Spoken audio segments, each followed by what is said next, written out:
Assalamualaikum warahmatullahi wabarakatuh. Kami di sini akan mempresentasikan tentang perencanaan perusahaan agribisnis PT Sugar Company dengan anggota kelompok Amri Fadila As'ari, Anissa Indriani, Delsi Veronica, dan Farhansyah. Penjelasan PT Sugar Company. Perusahaan yang memproduksi gula tebu. Perusahaan ini akan kami dirikan dan memiliki perkebunan tebu dan pabrik gula yang berada di Lampung Timur. Perusahaan ini akan berdiri kokoh dengan luas kebun kurang lebih dari 50.000 hektar di Kecamatan Labuhan Ratu, Kabupaten Lampung Timur, Provinsi Lampung. Produk utama perusahaan Sugar Company adalah gula kristal putih.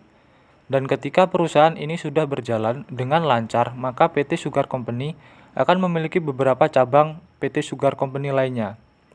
Beberapa anak perusahaan lainnya akan bergerak dalam produksi gula, sementara beberapa lain memproduksi etanol. Nama dan alamat perusahaan. Nama perusahaan yang akan kami dirikan adalah PT Sugar Company dan akan didirikan di Kabupaten Lampung Timur dengan mempertimbangkan dari segi geografi, iklim, dan topografi.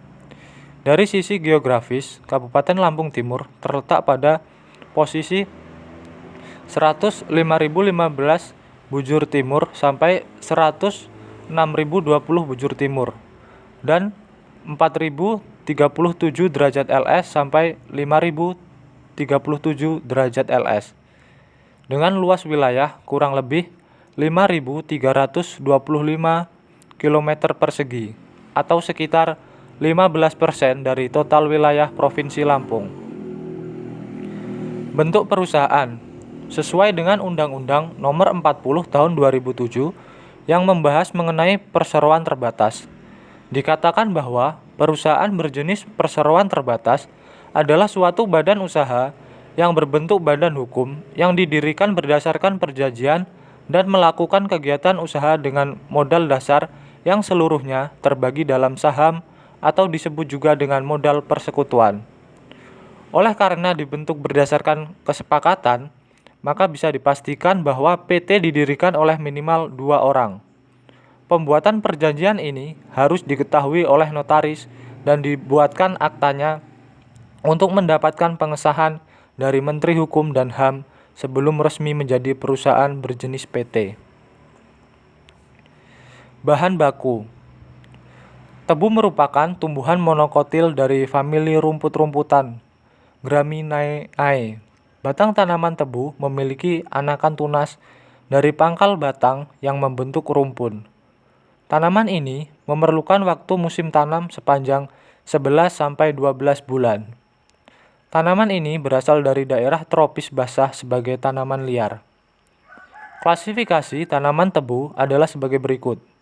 Divisi Spermatophyta, subdivisi Angiospermae, kelas Monocotyledoneae, ordo Graminalis, famili Gramineae, genus Saccharum, spesies Saccharum officinarum. Menginventaris bidang pekerjaan yang dibutuhkan. Job description. Yang pertama adalah direksi.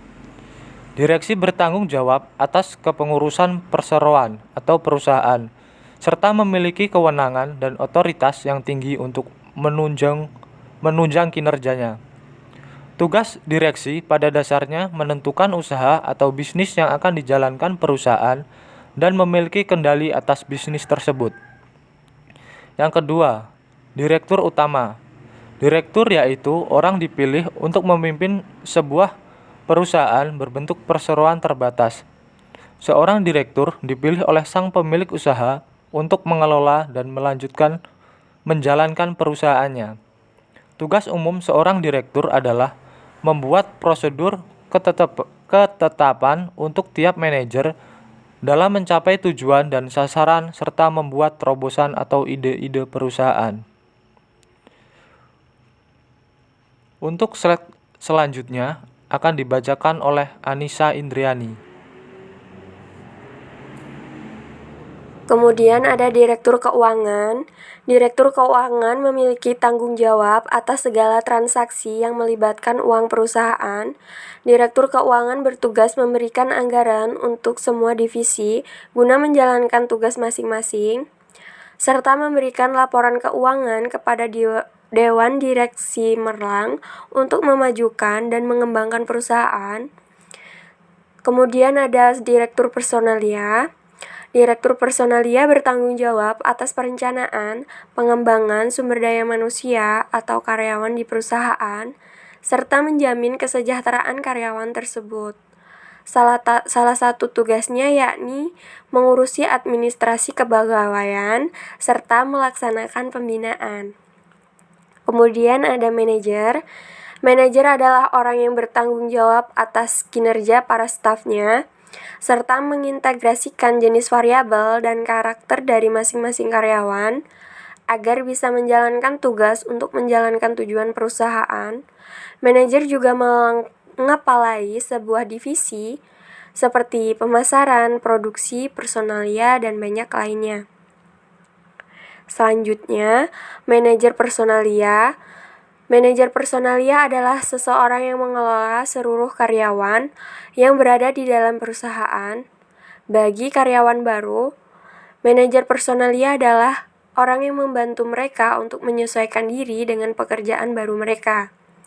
Manajer personalia akan memperkenalkan kepada mereka dengan karyawan baru dan juga memasukkan mereka ke dalam perusahaan dan menjelaskan tentang semua peraturan dan regulasi perusahaan. Kemudian manajer pemasaran. Manajer pemasaran adalah orang yang bertanggung jawab terhadap manajemen bagian pemasaran, bertanggung jawab terhadap perolehan hasil penjualan dan penggunaan dana promosi. Kemudian sebagai koordinator manajer produk dan manajer penjualan, membina bagian pemasaran dan membimbing seluruh karyawan di bagian pemasaran, dan membuat laporan pemasaran kepada direksi. Selanjutnya manajer pabrik.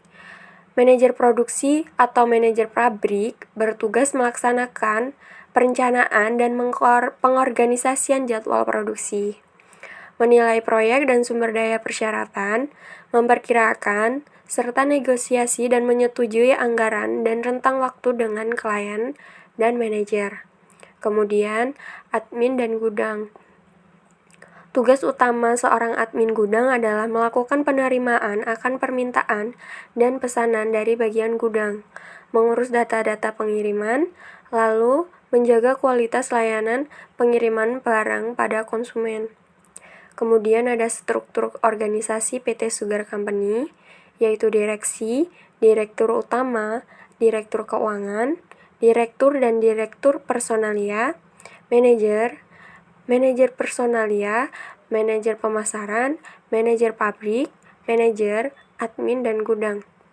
Selanjutnya, job description.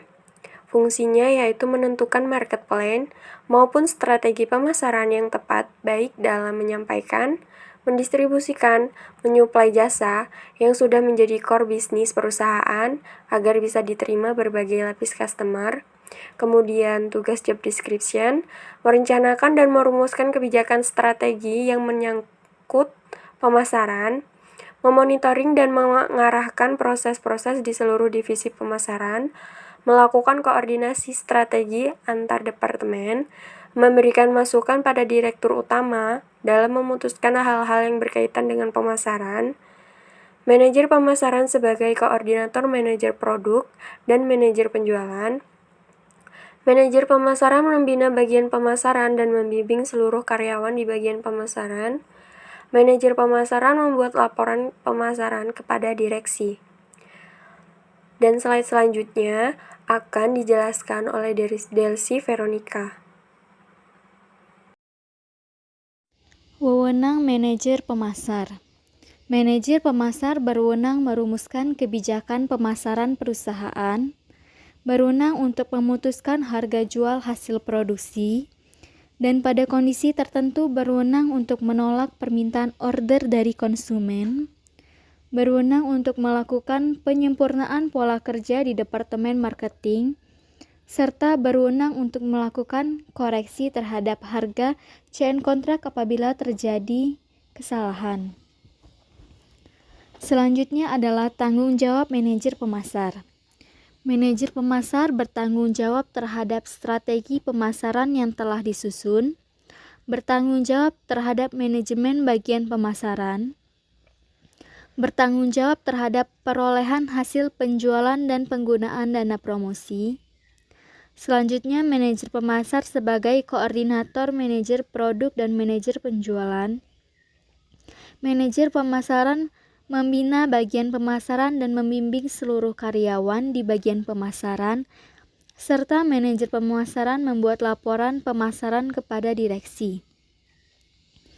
Hubungan lini manajer pemasaran.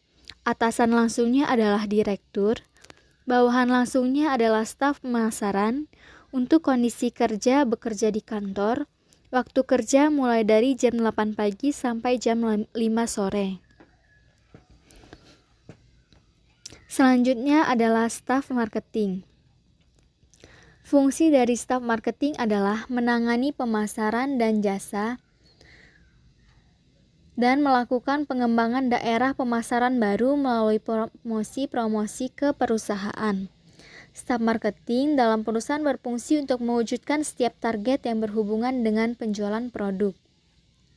Tugas-tugas dari staf marketing adalah mengajukan anggaran biaya produksi kepada Departemen Promosi, melaksanakan program promosi yang disetujui oleh manajer marketing, mengusulkan program-program promosi, membuat surat penawaran jasa ke calon konsumen atau perusahaan, menyusun strategi pengenalan produk baru, menyusun target penjualan produk, melakukan riset produk serupa, melakukan negosiasi harga dengan konsumen atas persetujuan manajer marketing, serta meminta kwitansi tanda terima setiap terjadi pembayaran dari konsumen ke divisi keuangan untuk diserahkan ke konsumen. Wewenang staf marketing adalah menentukan sarana-sarana dalam mempromosikan produk, mengusulkan ke Departemen Promosi, serta menentukan pemasangan iklan terkait promosi jasa. Untuk tanggung jawab staf marketing adalah menentukan harga agar bisa bersaing dengan kompetitor, menjalankan strategi pemasaran produk, melakukan pemasaran dan promosi secara terus-menerus, serta memberikan keuntungan pada perusahaan dari hasil pemasaran yang dilakukan. Untuk hubungan lininya adalah atasan langsung manajer marketing, bawahan langsungnya tidak ada. Untuk kondisi kerja, bekerja di kantor yang nyaman, waktu kerja mulai jam 8 pagi sampai jam 5 sore kecuali saat lembur. Selanjutnya adalah jabatan manajer produksi. Fungsi dari manajer produksi adalah mengelola fungsi produksi untuk memastikan proses produksi dan produk selalu memenuhi persyaratan pembeli atau pelanggan dan sasaran perusahaan. Untuk tugas-tugas dari manajer produksi adalah memastikan pencapaian sasaran mutu produksi, menetapkan kebijakan produksi, memastikan kesiapan semua peralatan produksi tepat waktu, menetapkan rencana proses produksi sesuai persyaratan produk dan memastikan pelaksanaannya, membuat dan menetapkan prosedur dan instruksi kerja yang terkait dengan produksi, memastikan pelaksanaan produksi tepat waktu, dan melakukan review kinerja produksi secara periodik sesuai kebutuhan perusahaan atau permintaan manajemen. Baiklah, selanjutnya akan dijelaskan oleh Farhansyah. Baiklah, di sini saya akan melanjutkan penjelasan dari DLC tentang wewenang manajer produksi. Wewenang manajer produksi itu terdiri dari dua. Kewenangan untuk menentukan strategi dan pelaksanaan produksi, mengusulkan promosi dan memberi teguran secara lisan ataupun tertulis kepada setiap personel di bawahnya. Hubungannya itu hubungan atasan langsung, presiden direktur, bawahan langsung, supervisor dan staf produksi, kondisi kerja, Bekerja di kantor, waktu kerja dimulai dari pukul 8 sampai 16 kecuali melakukan perjalanan. Tanggung jawab manajer produksi. Memastikan pengendalian dokumen yang terkait dengan produksi, menghadiri rapat-rapat manajemen dan rapat lainnya di perusahaan, memberikan pelatihan di bidang produksi dan di bidang lain yang dikuasainya, menjaga komunikasi dan koordinasi dengan semua pihak yang terkait dengan produksi, memastikan pemeliharaan peralatan produksi secara keseluruhan, melaksanakan tugas yang ditetapkan sendiri dan disetujui atasan atau tugas tambahan yang diberikan oleh atasan. Selanjutnya, senior produksi manager. Fungsinya itu untuk mengawasi, memproduksi dan mengoperasionalkan perlengkapan mesin dan akumulasi peralatan mesin untuk dokumen, proyek perusahaan dan kegiatan atau pelopor organisasi. Tugas-tugasnya mengoperasikan dan melakukan pemeliharaan mesin, melakukan pengembalian dokumen kegiatan untuk proyek perusahaan dan kegiatan organisasi lainnya, mengawasi dan memberikan bimbingan teknis kepada staf atau tim yang mengoperasikan mesin, menyiapkan laporan hasil produksi untuk diperiksa oleh atasan dan produksi sesuai kebutuhan. Wewenangnya membimbing teknis kepala staf atau tim yang mengoperasikan mesin. Hubungan atasan langsung, manajer produksi. Kondisi kerja, bekerja di dalam kantor dan pabrik. Waktu kerja dimulai dari pukul 8 sampai 16 sore. Tanggung jawab. Bertanggung jawab atas pengoperasian dan pemeliharaan mesin, bertanggung jawab atas laporan hasil produksi dan diperiksa oleh atasan dan memproduksi sesuai kebutuhan. Job spesifikasi. Syarat pengalaman manajer pemasaran. Pengalaman minimal 2 tahun dalam bidang pemasaran dan mampu mengoperasikan sosial media dengan baik serta tidak gaptek dan hal teknologi. Keahlian atau keterampilan yang dibutuhkan manajer pemasaran, kemampuan perencanaan dan organisasi, keterampilan untuk dapat menjalankan dan memantau semua proses pemasaran yang berlangsung, kemampuan untuk bertindak tegas dan memecah staf atau masalah, memiliki kapasitas untuk memiliki konsep-konsep yang mudah, ketelitian dalam pemasaran produk, kemampuan untuk berkomunikasi dan tidak gaptek teknologi, kemampuan serta terampil dalam bernegosiasi, kemampuan untuk bekerja di bawah tekanan dan memotivasi orang lain untuk memenuhi target waktu yang ketat, kemampuan untuk bekerja dengan cara yang sistematis logis. Kualifikasi. Minimal pendidikan S1, diutamakan lulusan Fakultas Ekonomi.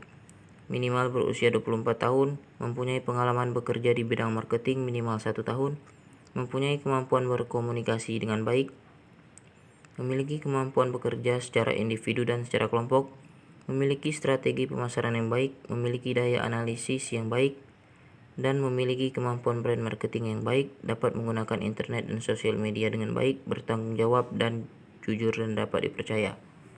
Manajer produksi. Syarat pengalaman manajer produksi itu dibagi menjadi 2.